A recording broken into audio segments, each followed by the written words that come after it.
लोकसभा आम चुनाव को देखते हुए बुधवार को जिला प्रशासन के द्वारा जिला स्तरीय शांति समिति की बैठक टाउन हॉल में आयोजित किया गया। अप्रैल में आगामी रामनवमी और ईद को देखते हुए शांति ढंग से मनाने के लिए ये बैठक की गई है। इस बैठक की अध्यक्षता धनबाद उपायुक्त माधवी मिश्रा ने किया। बैठक में एसएसपी HP जनार्दन, नगर आयुक्त रविराज शर्मा, सिटी एसपी अजीत कुमार, ग्रामीण एसपी कपिल चौधरी, एडीएम उदय रजक के साथ साथ जिला के सभी थानों के थाना प्रभारी उपस्थित थे। वहीं क्षेत्रों की जागरूकता और सुरक्षा के लिए अपने अपने सुझाव रखा। वहीं जिला के सभी थाने क्षेत्र से जनप्रतिनिधि इस बैठक में शामिल हुए, जहां सभी जनप्रतिनिधियों ने अपने अपने जिला में लागू हो अपने अपने क्षेत्र में जागरूकता और सुरक्षा को लोकसभा चुनाव को लेकर के आचार संहिता पूरे जिला में लागू है, जिसको देखते हुए रामनवमी और ईद को शांति ढंग से मनाने को लेकर के ये शांति समिति की बैठक की गई। सारे वक्ताओं ने अभी एक बात बोली ना कि ईद के अवसर पे सामान्यतः शांति समिति की बैठक नहीं होती थी, तो मैं उसका कारण भी आप लोगों को बता दे रही हूँ कि ईद के अवसर पे इस बार शांति समिति की बैठक करने का मुख्य कारण और एकमात्र कारण है चुनाव, क्योंकि अभी आदर्श आचार संहिता लगी हुई है, चुनाव आयोग के दिशा निर्देश स्पष्ट हैं। इसीलिए ईद के अवसर पर भी शांति समिति की बैठक के आयोजन की आवश्यकता पड़ी, ताकि आप लोगों को हम लोग स्पष्ट रूप से ये बता सकें कि आपसे क्या अपेक्षा है और आपको क्या क्या डायरेक्शंस फॉलो करने हैं और आपकी समस्याएं भी सुन सकें। अभी तक की जानकारी के अनुसार हम लोग ये मान के चल रहे हैं कि ईद का जो त्यौहार है वो 11 तारीख को मनाया जाएगा। फिर उसमें एक दिन आगे पीछे अगर कोई भी चेंजेस होंगे तो उसी हिसाब से हम लोग अपनी तैयारियों को शिफ्ट करेंगे।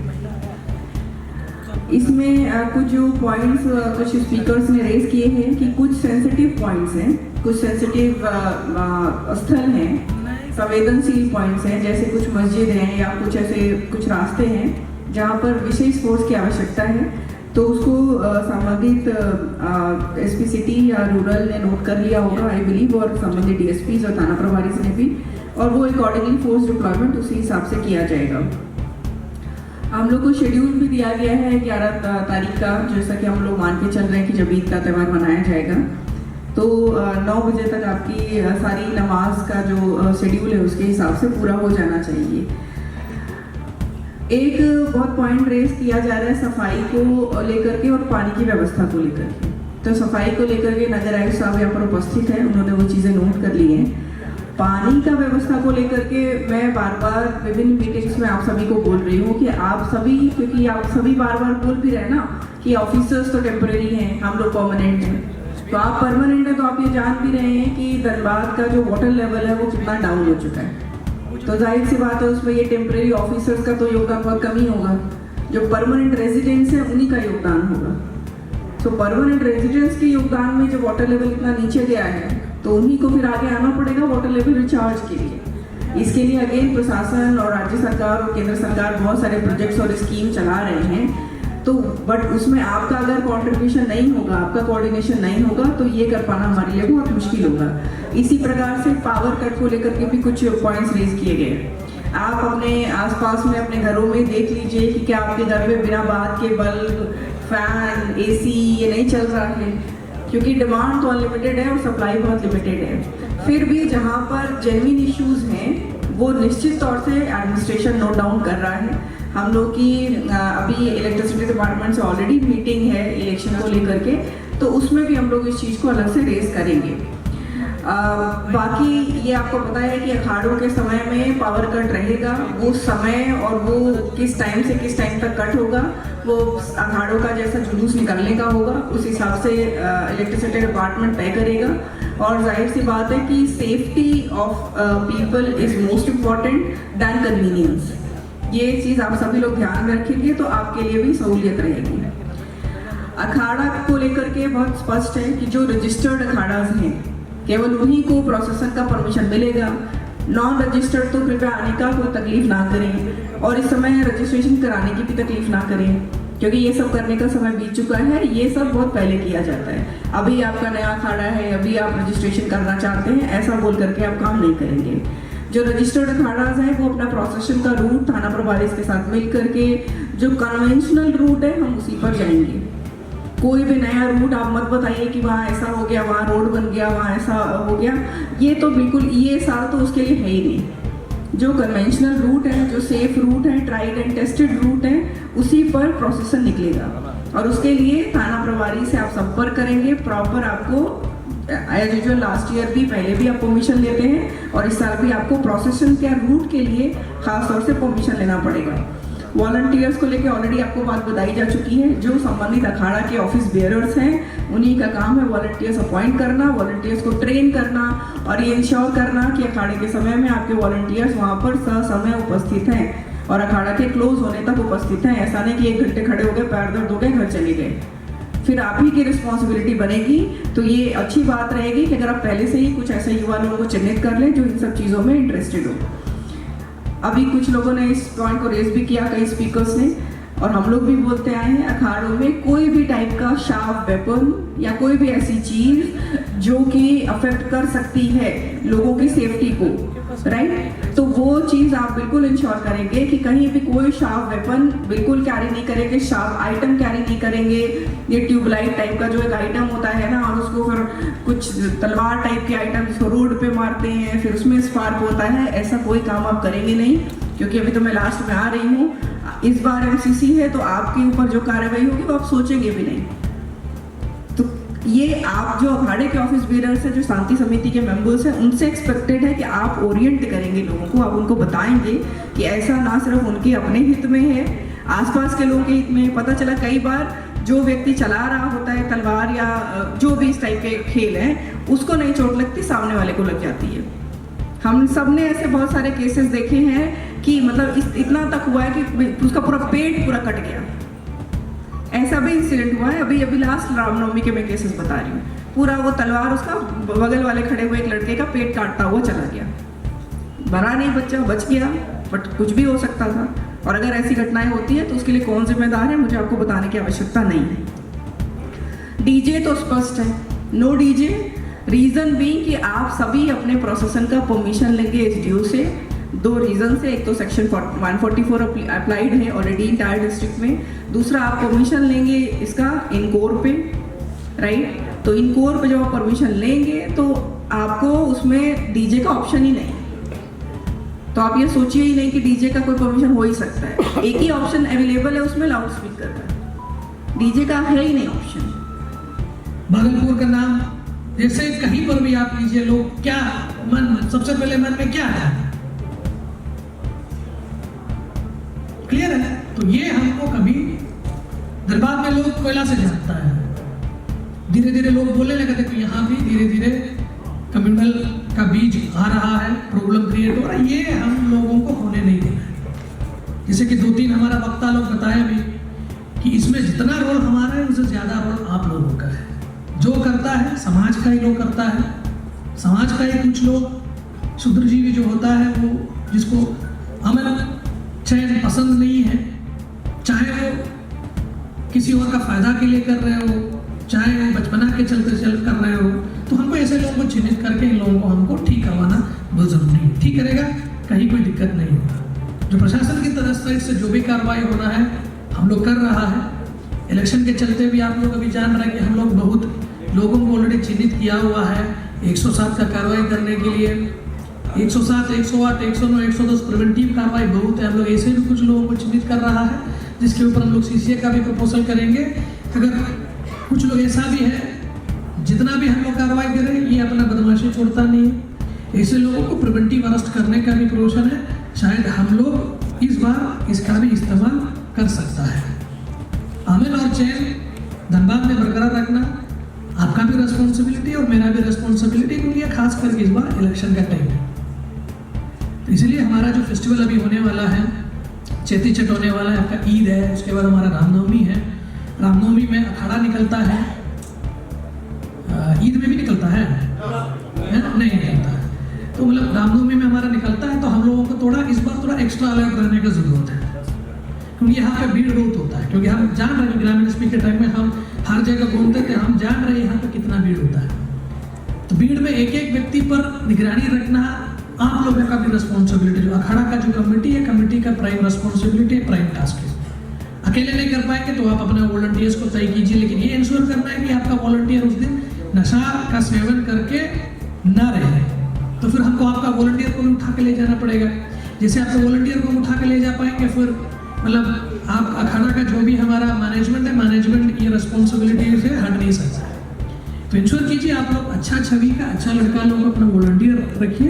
इन लोगों को बोलिए भाई आप लोग अगला जिस दिन हमारा अखाड़ा निकलना है उसके 2 दिन से ये लोग दारू वारू और किसी तरीके का नशीले पदार्थ का सेवन ना करें, क्योंकि अलर्ट रहना बहुत ज़रूरी है। इस बार खास करके इलेक्शन का भी टाइम है, वो मॉनिटरिंग इलेक्शन कमीशन के स्तर से हो रहा है। आप लोग पेपर में भी पढ़ता होगा, विविध जगह पर इलेक्शन कमीशन के द्वारा बहुत कार्रवाई भी कर रहा है। तो हम लोग प्रशासन, हम लोग इस बार जो भी छोटा छोटा त्रुटि होगा उसको हम लोग बहुत सीरियसली लेंगे, तुरंत हम FIR करेंगे, क्योंकि इलेक्शन कमीशन हमसे पूछेंगे भाई आप इसमें क्या किया। हम तो बोलेंगे देखो मैं FIR कर दिया, इतना आदमी के विरुद्ध हम आगे की कार्रवाई हम कर रहे हैं। हमारा भी मजबूरी इस बार आपको समझना है, हम लोग बहुत कठोर कार्रवाई करेंगे। कठोर कार्रवाई हम नहीं करेंगे, इलेक्शन कमीशन हमसे पूछेंगे कि आप क्या कार्रवाई किए, तो हम बता नहीं पाएंगे, तो फिर हमको परेशानी झेलना पड़ेगा। ये तो हम नहीं करेंगे। जैसे कि हमारा पहले भी जुलूस के टाइम में कहीं कहीं हमारा प्रॉब्लमेटिक एरियाज है, तो ये हमारा जन सहयोग समिति का थाना लेवल पे जो होता है वो लोग जानता है। मेरा थाना प्रभारी सब नया है, DSP लोग सब नया है। आप लोगों का दायित्व बनता है कि आप लोग जाइए, जाके एक बार थाना प्रभारी को अपना एरिया के बारे में पूरा जानकारी दे दीजिए। कहीं पर भी समस्या वाला जगह है, समस्या करने लायक कोई जगह है, लेकिन आपको एक दूसरे पर फेंकना नहीं है। हम पिछले बार भी हम बोला है, हम पहले अपने घर को ठीक करेंगे, उसके बाद हम बगल वाला को घर का ठीक करेंगे। इसलिए आपका रिस्पॉन्सिबिलिटी, आपके समुदाय का कौन कौन व्यक्ति परेशान गलत बदमाशी कर सकता है, ऐसे लोगों का लिस्ट बना के दे दीजिए। दूसरा समुदाय वाला अपना लिस्ट बना के दे देंगे। हम कुछ करेंगे नहीं, हम दोनों समुदाय का जो लिस्ट दिया है वो लड़का लोगों को बुला के इतना बोल देंगे बेटा तो मेरा निगरानी पे है, तुम कुछ करोगे तो बेटा फिर देख लेना। डर तो है प्रशासन का, आज भी पुलिस का डर है। पहले आप लोग बताएंगे तो कुछ नहीं होगा। जैसे कि हम लोग पिछले 3 महीने में हम लोग बहुत मेहनत की, आप लोग भी बहुत सहयोग किया हम लोगों को। विविध जगह पर कुछ कुछ छोटा छोटा प्रॉब्लम्स हुआ, आप लोगों के चलते हम लोग इसको बहुत बड़ा होने नहीं दिया। तो आगे भी हमारा यही एक्सपेक्टेशन है कि आप लोग हमको इसी तरीके से मदद करेंगे। अपना समुदाय के लोगों को ठीक करने का रिस्पॉन्सिबिलिटी आप लोग खुद लेंगे। उसके बाद अगर कुछ व्यक्ति आपके कब्जा से बाहर जाता है तो उसको ठीक करने का काम हम करेंगे, और हम कठोर कार्रवाई इस बार हम लोग करेंगे इलेक्शन के चलते। इस बार डीजे का भी कुछ लोग बोला है कि डीजे का भी हमारा प्रॉब्लम है, तो इस बार हम लोग अभी हम लोग मीटिंग करके डिसीजन ले लेंगे इस बार डीजे अलाउ करना है नहीं अलाउ करना है। इसमें मैक्सिमम हम लोग डीजे इस बार अलाउ नहीं करेंगे। ध्वनि विस्तार का जो माइक होता है, माइक का स्पीकर होता है, स्पीकर को आपको 10 बजे तक यूज़ कर सकता है, 10 बजे के बाद आप लोग यूज़ नहीं कर सकता है। नॉर्मल टाइम में हम लोग भी छोड़ देता है, 12 बजे 11-12 बजे तक चलता है। अगर कोई शिकायत करता है तब हम लोग आकर बंद करते हैं। इस बार अगर 10 बजे के बाद अगर कोई भी बजाएंगे, क्योंकि हम लोग अभी 144 ऑलरेडी लगा हुआ है, तो उसमें हमको फिर आप लोगों के ऊपर 188 का कार्रवाई करना पड़ेगा। हम लोग मैनेजमेंट के ऊपर हम FIR करेंगे। 10 बजे का मतलब भाई 10 बजे 9:59 को हमारा माइक बंद हो जाना चाहिए। फिर MCC लगा हुआ है, आप लोग सब जान रहे हैं। जो भी प्रोसेशन आप करेंगे, जो भी जुलूस निकालेंगे, जहाँ भी आपका पूजा हो रहा है, अखाड़ा हो रहा है, पंडाल हो रहा है, वहाँ पे आपको किसी भी तरीके का पॉलिटिकल ओवरटोन का कोई भी चीज़ आप लोगों को नहीं करना है। मॉनिटरिंग स्ट्रिक्टली हम लोग करेंगे। जहाँ पर भी आप लोगों का अखाड़ा होगा, प्रोसेशन होगा, हम लोगों का आदमी रहेंगे, मजिस्ट्रेट रहेंगे, फोर्स रहेंगे, वीडियो रिकॉर्डिंग होगा, ऑडियो रिकॉर्डिंग होगा। अगर कहीं पर भी किसी तरीके का आपत्तिजनक चीज़ जो MCC के तहत हम लोगों को करना नहीं है, अगर होगा तो फिर आप बोलने से कोई फायदा नहीं, हम लोगों को FIR करना ही पड़ेगा। क्योंकि जो भी आदमी जो भी आदमी इसका वीडियो खींचता है, इलेक्शन कमीशन को भी भेज देंगे, जहाँ जहाँ भेजना है हर जगह भेज देंगे। तो हमको तो मजबूरी में हम आपके ऊपर हमको कार्रवाई करना पड़ेगा। तो फिर आके सर हम लोगों का ये नहीं था, हम नहीं किया था, फलाना व्यक्ति किया, ठिकाना व्यक्ति किया, नहीं चलेगा। क्योंकि हम लोग खाली अखाड़ा का लाइसेंसी आदमी को जानता है, जहाँ गैर लाइसेंसी चलता है हम मैनेजमेंट को हम जानता है। सोशल मीडिया का मॉनिटरिंग भी हम लोग कर रहे हैं। पिछले बार भी मीटिंग में हम आपको बोला है, अलग टीम इस बार सोशल मीडिया का मॉनिटरिंग में भी है। कुछ लोग चाहे वो जान के हो या अनजान में हो, ऐसे कुछ चीज़ अपना फेसबुक में, अपना ट्विटर पे, अपना इंस्टाग्राम में डालता है या सोशल मीडिया में डालता है। वो आज के सिनेरियो में MCC के तहत क्राइम हो जाता है। जानकारी के अभाव में आप करेंगे, अगर क्राइम हो गया तो फिर हमको कार्रवाई करना पड़ेगा। जानकारी का अभाव बोल के आप लॉ से, रूल से बच नहीं सकता है। ये थोड़ा आप अपने लड़का लोगों को, सबको आपको इसके बारे में थोड़ा बताना पड़ेगा। और इसके अलावा खास करके हमारा जो मंदिर, मस्जिद, चर्च और ईदगाह, ऐसे जगह पर आप लोगों को अपने स्तर से भी थोड़ा निगरानी रखने का ज़रूरत है। क्योंकि कुछ दिन पहले, कुछ महीना पहले आप लोग देख रहे हो, पेपर में भी आप लोग पढ़ा होगा, कुछ आदमी के द्वारा जानबूझ के कुछ धार्मिक स्थल को कुछ फेक करके, कुछ करके खराब करने का कोशिश संगठित तरीके से हुआ था। वो झारखंड में विविध जिला में हुआ था।